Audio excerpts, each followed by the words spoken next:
ከትላንቱ የማይሻል ዛሬ ለነገም ተስፋ የሌለው የእውር ድንበር ጉዞ ይመስላል።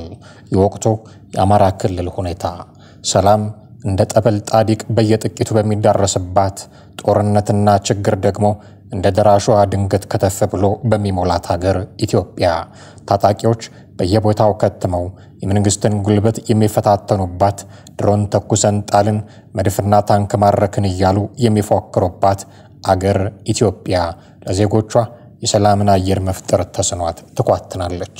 ፋኖም መከላከያውም የህወሓት ታጣቂዎችም አማራ ክልል ውስጥ ጉልበታቸው በርትቷል። ነዋሪውም የሄድበት ስፍራ ያጣ ይሸሸግበት ጥጋት የራቀው ይነጋበት ጅብ ሆኗል። ፋኖና መከላከያ ሰራዊቱ አንጀት የሆነ ትግል ውስጥ ናቸው። ወያንዳቸው አሸንፈው አልፎከሩ አሊያም ተደራድረው ሰላም አላመጡ። እንደ ሶስተኛ ክፍል ስፖርት ጥቂትም ፈቀቅ ሳይሉ በቆሙበት እየዘለሉ በላብ መጠመቅ ብቻ ሆኗል ጉዳያቸው። አከሌን ገደልን አከሌ የሚባል ከተማን ተቆጣጠርን ከፍተኛው ባለስልጣን ለጥቂት አመለጠን ከሚለው የማርሸት ፎከራና የፋኖ አባላት እጅ ሰጡ በርካታ መሳሪያዎችን ማረክን ፋኖን ስጋት የማይሆንበት ደረጃ ላይ አደረስን ከሚለው የመከላከያው መግለጫ በዘለለ አማራ ክልል ውስጥ እስካሁን ድረስ ይህ ነው የሚባል ለውጥ እምብዛም አልታየም። አሁንም ድረስ ሾፌሮች ይገደላሉ፣ ተማሪዎች ቤት ውስጥ ይውላሉ። አሁንም ድረስ መምህራን ስራ ፈተው ትምህርት ቤቶች አዋራ ወርሷቸው የሰላምን ቀን ይጠብቃሉ። የጫካዎቹ ጎበዛዝት ደግሞ መጣን መፍትሄ ይዘን እያሉ ይደሰኩራሉ። ሆድ ሲያውቅ ዶሮ ማታ እንዲሉ ጦርነት የቃቃ ጨዋታ የመሰላቸው ሰዎች ነፍጣን ገባው ጫካ በገቡ ቁጥር ፍዳቸውን የሚያዩት ንጹሃን ናቸው። በተለይም ሴቶች። ዛሬ ዘጋርዲያን የተባለው ጋዜጣ ይዞት በወጣው መግለጫ የሰማነው ጆሮን ጭው የሚያደርግ መረጃም የተረዳ ነው። ይህንን ነው የዘጋርዲያን ጋዜጣ ዘገባ እንደሚለው ከሆነ በሰሜኑ ጦርነት ወቅት የኤርትራ ወታደሮች በትግራይ ሴቶች ላይ ዘግናኝ ድርጊቶችን ፈጽመዋል። በጦርነቱ ወቅት በትግራይ ከሚገኙ ጠቅላላ ሴቶች 10% የሚጠጉት ሴቶች ለጾታዊ ጥቃት መጋለጣቸውን ጥናቶችን ጠቅሶ ዘጋርዲያን አስነብቧል። ከነዚህ ውስጥ 70% በቡድን የመደፈር አደጋ የደረሰባቸው ናቸውም ተብሏል። እንደ ዘጋርዲያን ጥናት ሪፖርት የኤርትራ ወታደሮች ዓለም አቀፍ የጦርነት ሕግ ከሚፈቅደው ውጪ ሴቶችን ዳግም መውለድ እንዳይችሉ በማሰብ በማህፀናቸው ውስጥ ባዕድ ቁሶችን መቅበራቸውን ከተጠቂዎች ማረጋገጥም ተችሏል። ዘጋርዲያን አንዲት ጽናት የምትባል ተጠቂ አናግሮ ነበረም። በትግራይ ጦርነት ወቅት በኤርትራ 6 ወታደሮች ተደፍራ ራሷን ስታ ነበረም። ጽናት ከመደፈሯም በላይ የተፈጥሯዊ ግፍ እንደተፈጸመባት በገለልተኛ ሐኪሞች መረጃ ተረጋግጧል። ይህም በኤርትራ ወታደሮች በማህፀኗ የብረት ቁርጥራጭ የማስታወሻ ወረቀት ብሎኖች ብቻ ሴቶች ማህፀን ፍሬ እንዳያፈራ የሚያደርጉ ቁሳቁሶች በሴትነት ገለዋ በኩል ወደ ማህፀኗ እንዲገባ ተደርጓል። ይህ በጽናት ላይ ብቻ ሳይሆን በሺዎች በሚቆጠሩ የትግራይ ሴቶች ላይ የተፈጸመ አረመኔያዊ የወሲብ ጥቃት መሆኑን ሪፖርቱ ይገልጻል።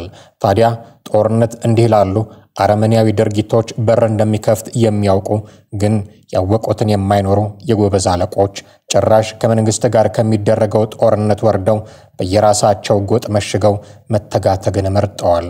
የወንዜ ሰው ፖለቲካ አሁን የጫካው መደበኛ መታገያ የሆነ ነው። ጠቅላይ ሚኒስትሩ ወደ አማራ ክልል ባቀኑ ቁጥር በተቃዋሚዎቻቸው የሂሳብ ስሌት ውስጥ ቀድሞ የሚገቡት ቀዳማዊት እመቤቲቱ ናቸው። ወይዘሮ ዝናሽ ብዙም ወሬ የማያበዙ ትርፍ ጊዜያቸውን የመዝሙር ሲዲ በመስራት የሚያሳልፉ መሆናቸው በጀ እንጂ እንደ አዜብ መስፍን አይነት ተናጋሪ ቢሆኑ ኖሮ እስካሁን ድረስ ስለደረሱባቸው ትችቶች በሚሰጧቸው መልሶች ብዛት በተጨናነቁ ነበረ። ዶክተር አብይ ባህር ዳርም ይግቡ ጎንደር ከየትኛውም ጉዟቸው ጀርባ በጋብቻ የተዋሃደ ዝምድናቸው የተነሳ ብዙ ነገር ይባላል። ጎጃም ላይ ቁጭ ብሎ ዜናውን የሰማ ድሮም ጎንደር አስጠቂ ነው እያለ ይዘፍናል። አሁን ግን ይህ የወንዜ ሰው ፖለቲካ ከጠቅላይ ሚኒስትሩ አናት ላይ ወርዶ የጉያቸው እሳት ሆኗል። የዚህ ሰሞን የዚህ የጉያ እሳት ጉልህ ተዋናዮች ደግሞ ብርጋዴር ጄኔራል ተፈራ ማሞና ዘመነ ካሴ ሆነዋል። እስክንድር ነጋም ቢሆን የዚህ ጨዋታ ተካፋይ ነው። እስክንድር ነጋ በአመራር ብቃቱ በተደጋጋሚ ጊዜ ሐሜት ሲቀርብበት አስተውለናል። ለዚህም ጀምሮ የፈጸመው አቅዶ ያሳካው አንዳችም ነገር የለም የሚለው ትችት ነው ማስረጃው። ነገር ግን ሰዎች ከአመራር ብቃት ማነስ ጋር ብቻ ሳይሆን እስክንድርን በመንግስት ጆሮ ጠቢነትም ጭምር ነበር የሚከሱት። እዚህ ጋር የእስክንድር ነጋ ደጋፊዎች አሁንስ በዛ ይላሉ። ለመሪያቸው ስብናም ሽንጣቸውን ገትረው እንዲህ ይሟገታሉ። እስክንድር ነጋን እንደ ትግል ጠላፊ ላገዛዙ በህቡ እንደሚሰራ ድብቅ ሰው አድርጎ ማቅረብ ከጆሮው እንደቀደመው ቀንድ መሆን ነውና በቶሎ ለትዝብት መዳረግ ነው። ለነጻነት ትግል ነፍሱን ካንተ የተሻለ ምድራዊ ህይወቱን ቤተሰቡን ልጆቹን ሁሉ ትቶ የወጣን ፋኖ ቡድን መስርቶ ከተችት ያለፈ ከኢትዮጵያዊ ግብረ ገብነት ያፈነገጠ ስድብን መስደብ ደረጃ መድረስ ከሞራልም አንጻር ደስ አይልም ይላሉ የእስክንድር ነጋ ደጋፊዎች። ነገርየው ግን ሲያልቅ አያምርን ያስተርታል። እንዲህ የሞገሳ ቃላት የሚዘንቡለት እስክንድር አሁን በቁም እስር ላይ ይገኛል የሚሉ መረጃዎች መሰማት ጀምረዋል።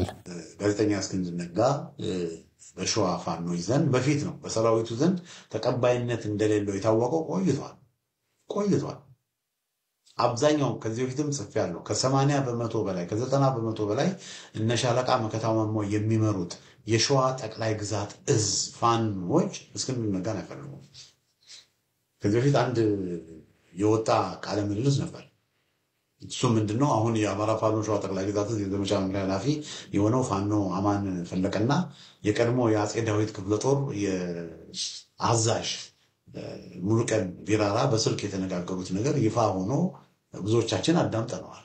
እና በዛ ንግግር ላይ በእስክንድር ላይ ያላችሁ በዚህ ሰውዬ ምክንያት ችግር ውስጥ ገባን ብለው የተናገሩት እነዚህ ሁለቱ እንግዲህ አንጋፋ አሁን በነመከታው ስር ያሉ አንጋፋ የጦር አዛዦች ነው። እና እውነታው ይሄ ነው። እውነታው በአማራ ፋኖ ሸዋ ጠቅላይ ግዛት ውስጥ እስክንድር ነጋ ተቀባይነት የለውም። ግን የተወሰኑ ላይ ያሉ አመራሮች እነመከታውን ይዘዋቸው እነመከታው ግትር ስለሆኑ ነው እስካሁን እስክንድር ነጋም በሸዋ ትርምስ እንዲፈጠር የተፈቀደለት። አሁን ግን እድሜ ለነደረጀ ምንድነው እያሉ ያሉት የእስክንድር ሰዎች ውጭ ሀገር ያሉ የእስክንድር ሰዎች ምንድነው እያሉ ያሉት? እስክንድር ነጋ ታስሯል፣ የቁም እስረኛ ነው። በሚዲያም ወጥቶ እንዲናገር የሚያደርጉት አስገድደውት ነው። እና እስክንድር ወጥቶ የሚናገረውን ነገር መጥፎ ነገርም ቢናገር እስክንድር ተገዶ ያንን እንደተናገረ ማወቅ አለብን በሚል የእስክንድር ሰዎች በስፋት እስክንድር ነጋ እንደታሰረ በነመከታው ማሞ እስክንድር ነጋ እንደታሰረ እንደታፈነ እየተናገሩ ያለበት ሁኔታ ነው ያለው። እና የሚባለውም እንደውም በሳተላይት ስልኮችም ሌሎች ስልኮችም የኢንተርናሽናል ሲም ካርዶችም ምናምንም ነበሩት እነሱን ሁሉ እንደወሰዱበት ነው የሚናገሩ። ለምን እዚህ ያሉት የእስክንድር ሰዎች እስክንድርን ማግኘት አልቻሉም። ስለዚህ እስክንድር የቁም እስረኛ ሆኗል። በቃ እነመከታው ካልፈቀዱለት በስልክ መነጋገርም አይችልም። በቃ ቤዚክሊ ተይዟል። ነገር ግን እስክንድርን አሰርን እስክንድርን እንደዚህ ያደረግን ብሎ ሊናገሩ አይችሉም። አሁንም እስክንድር መሪ ነኝ ብሎ በቃ መሪያችን ነው ብሎ ይናገራሉ። ግን ቴክኒካሊ ግን እስክንድር የአፋሕድ መሪ ከመሆን በቃ የአፋሕድ መሪ እስክንድር አይደለም። በስም የአፋሕድ መሪ ነው፣ በተግባር ግን የአፋሕድ መሪ አይደለም የሚል አይነት ንግግር ነው እንግዲህ እየተናገሩ ያሉት እነዚህ ሰዎች። ከእስክንድር ነጋ ወደ ጄኔራሉ ደግሞ እናምራ።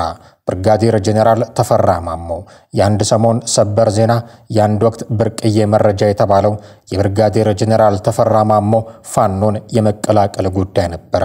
ጄኔራሉ በዕለተ ሰንበት ከደጀ ሰላም መልስ ነው አሉ የገቡበት የጠፋው። ባለቤታቸው ወይዘሮ ምንን ደንግጠው የት እንደገቡ አላውቅም ማንንስ ጠይቃለሁ የሚል አጭር ማስታወሻ በፌስቡክ ገጻቸው ላይ ማስፈራቸውን ተከትሎ አንዳንድ ውሳኔዎች ከቤተሰብ ቢሆን ይደበቃሉ የሚል ሰምለበስ ማጽናኛ ነበረ የደረሳቸው። ከዚህ የወይዘሮ ምንን መልእክት በኋላ በርግጥስ ጄኔራሉ የት ነው ያሉት የሚለው ጥያቄ እንደተጠበቀው ያጓጓ ብዙ አልቆየም ነበር። ውስጥ አዋቂዎችንን መረጃው አለን የሚሉ ሰዎች ብርጋዴር ጄኔራል ተፈራ ማሞ ፋኖን ተቀላቅለዋል ማለት ጀመሩ። ታዲያ የጄኔራሉ ፋኖን ተቀላቀሉ የሚል ሰበር ዜና ከህመማቸው ጋር ተዛምዶ የተመለከተው ሁሉ የሚጠይቀው የመጀመሪያው ጥያቄ ህመማቸውስ የሚል ነበር። ብርጋዴር ጀነራል ተፈራ ማሞ በወቅቱ የገጠማቸው ህመም ለህይወት የሚያሰጋ ጭምር እንደነበረ ባለቤታቸው ወይዘሮ መነን ከሞተ በኋላ ብታለቅሱለት ምንም ዋጋ የለውም ብለው በመናገራቸው ይታወቃል። ታዲያ ያለ ሞት ያሰጋቸው ህመም ወዲያት በኖ ጀነራሉ ለውጊያ ጫካ ገቡ። በርከት ያሉ ሰዎች የሚጠይቁት ጥያቄ ነበር። ሌላኛው ወሳኝ ጥያቄ ደግሞ ብርጋዴር ጀነራል ተፈራ ማሞ የተቀላቀሉት የትኛውን ፋኖ ነው የሚለው ነበር። አሁን ከሰሞኑ እንደምንሰማቸው መረጃዎች ከሆነ ግን ጀነራሉ ወሎና ሸዋን ተቆጣጥረው ጎንደርንም አስገብረው የቀራቸው ጎጃም ብቻ ነው። የጎጃም ወፊት አውራሪ ዘመነ ካሴ ለጀነራሉ አዲስ እቅድ የተመቸ ፊት አላሳየምና ነገሮች መስመር መሳት ጀምረዋል። ጀነራሉና ዘመነ እጅጉን ተፋጠዋል። ኦንሊ ቲንግ ችግር ያለበት ጀነራል ተፈራ ጎጃሞቹ ጋር ነው ችግሩ እንጂ ጎንደሮቹን ያው አባብሎ የሆነ ስቴፕ ደርሰዋል። ወሎዎች ናቸው ከራሱ ጋር የተያያዘ ሰው አውራጃዊነት ስላለ ሸዋዎቹ ጋር አብሮ ነው ያለው። ሲያስቸገረው ጎጃም ነው። ስለዚህ ጎጃምን ገለል አረገና ከስሟል ብሎ የወታደራዊ አዛዥ ሆኖ ሊመጣ ፈለገ ጀነራል ተፈራ። ይሄ ነው የሆነው። ትልቁ ፖይንት ይሄ ነው። ከዛ በኋላ ጀነራል ተፈራ ነገዱን ይዞ ምናምን ይዞ ወደ የድርድሩ አካል እንዲሆን በሄሊኮፕተር በምናምን ሲሸልስ እንዲሄድ ማለት ነው። ይሄን ነገር አወቀበት ይሄ ዘመነ ደግሞ ምን ብሎ መጥቷል? ፖለቲካው ሚሊቴሪው በአንድ ሰው ነው መመራት ያለበት ብሎ መጥቷል። ጀነራል ተፈራ ምንድነው ቢለው? ፖለቲካውና ሚሊቴሪው ይነጣጣል እና ዘመነ ኖ እኛ ግባችን ፖለቲካም ግባለን ወታደራዊ ግባለን። እንደውም ወታደራዊ ግባችን ለፖለቲካ ግባችን ማሳለጫ እንጂ መዳረሻ አይደለም። ስለዚህ ፖለቲካውም ሚሊቴሪውም እኔ ነኝ የምመራው። በዛ ላይ ደግሞ ተቀብጭ መለኮታዊ መቀባት አለኝ። ይሄ ዘመነ መለኮታዊ መቀባት አለኝ ብሎ ነው የሚያምነው። በነገራችን ላይ ጀነራል ተፈራ ደግሞ በአንድ በኩል የሻቢያ ተልኮ ይዟል። ከናንዳርጋቸውም ጋር ይገናኛል። ሻቢያዎቹ እሱ እንዲመራ ነው የሚፈልጉት። በሌላ በኩል ደግሞ እዚህ ያሉት ነገዱ ምናምን አሉ። ኦልድ ባዴኖች የነዚህ ቀየ ባዴኖች አሉት። ከእንደገና ደግሞ የዚህ የወሎ ፖለቲካ እንትን አለው። ጀነራል ተፈራ ጎንደርና ጎጃም ከመሪነት መውጣት አለባቸው ብሎ ነው የሚያምነው በነገራችን። ስለዚህ ሚሊቴሪውን ይዤ በበላይነት ሚሊቴሪውን ካዘዝኩ ደግሞ ፖለቲካው መጠምዘዝ አይከብደኝም ነው የጀነራል ተፈራ ስሌት። ስለዚህ ጸብ የመጣውን በጀነራል ተፈራና በዘመነ ካሴ መካከል ነው።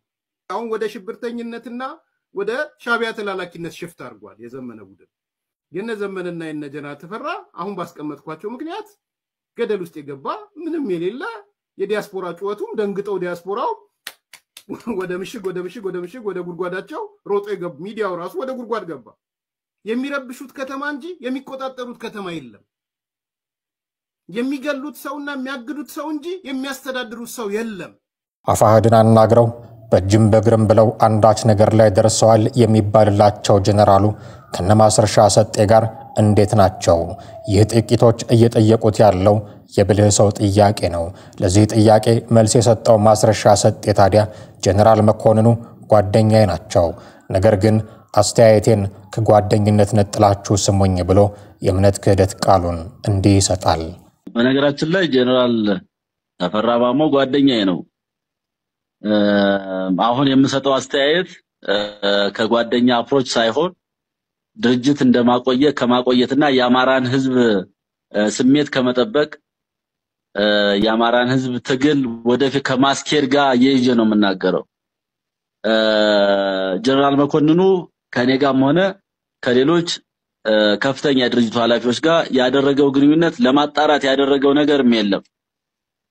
እዚህ አካባቢ ላይ አንድ መታወቅ ያለበት በሚዲያ ባለቤትነትም በአክቲቪስትነትም በፋኖ መሪ ነኝ ባይነትም እየተንቀሳቀሱ ያሉ ሰዎች ንግግራቸውን ሲያደርጉ ያ ንግግር ይዞላቸው ስለሚመጣው ብር ነው የሚያስቡ። እኛ ደግሞ ንግግራችንም ስራችንም ለወደፊት የአማራን ህዝብ ሊያሻግር ይችላል ከሚል ነገር ነው የምናያይዘው። ማንም ተናገረ ማንም በመጮህ በመሳደብ ሌላውን ክሪቲሳይዝ በማድረግ የሚመጣ ለውጥ እንደሌለ አሳይተናል። አንድ ሁለት ጎጠኛ ተገንጣይ ቡድን ከማይደርስበት ቦታ ላይ ትግሉን ሰቅለነዋል። ትግሉ ስሌት ይፈልጋል። ትግሉ ግልጽ የሆነ የፖለቲካ መርህ ይፈልጋል። ትግሉ የብዙ አካላትን አጋር ይፈልጋል። በዚያ ልክ ድምጻችንን አጥፍተን ስንሰራ ቆይተናል። አሁንም እሱን ነው የምናደርገው። ለእያንዳንዱ ግለሰብ በትግል ስም ገንዘብ እየሰበሰበ ሻይ መጠጣት ለሚፈልግ ግለሰብ እየወጣን መልስ አንሰጥም። ከዚህ በኋላ አሁንም እሱን ነው እያደረግን የመጣ ነው ማለት ነው። ኦንሊ የምንጠብቀው የህዝባችንን ስሜት ነው። ስለዚህ ትናንትና ሰው እንደዚህ ነበር፣ የሆነ ፕሮፋይል አለው፣ የሆነ የትምህርት ደረጃ፣ የሆነ ማረግ ምናምን አለው በሚል ብቻ ህዝባችን እንደማይሰማ ከዚህ በፊት በመጣንባቸው ጥቂት ወራቶች አይተናል ማለት ነው። እንግዲህ ብርጋዴር ጀነራል ተፈራ ማሞ ስለ ውስጣዊ አንድነት አብዝተው የሚሰብኩ ሰው እንደመሆናቸው ያንዱ አውራጃ ፋኖ አባል ይሆናሉ ተብሎ አይጠበቅም። ይህ ከሆነና የእርሳቸውን አመራር የማይፈልጉ ፋኖች ካሉ ደግሞ በጀነራሉ የሚመራ ሌላ የፋኖ ክንፍ መሪ ብቻ ሆነው እንዳይቀሩም ያሰጋል። አሁን ሁኔታዎቹን ከዚህ አንጻር የሚገመግሙ ሰዎች የጀነራሉ ፋኖን መቀላቀል ለፋኖ ያለውን ፋይዳ በሁለት በኩል እንደተሳለ ሰይፍ ነው የቆጠሩት። አንዱ ፋኖን የሚያጠናክር በረከት፣ ሌላኛው ደግሞ ተጨማሪ እዝ የሚፈለፍል መርገምት አድርገው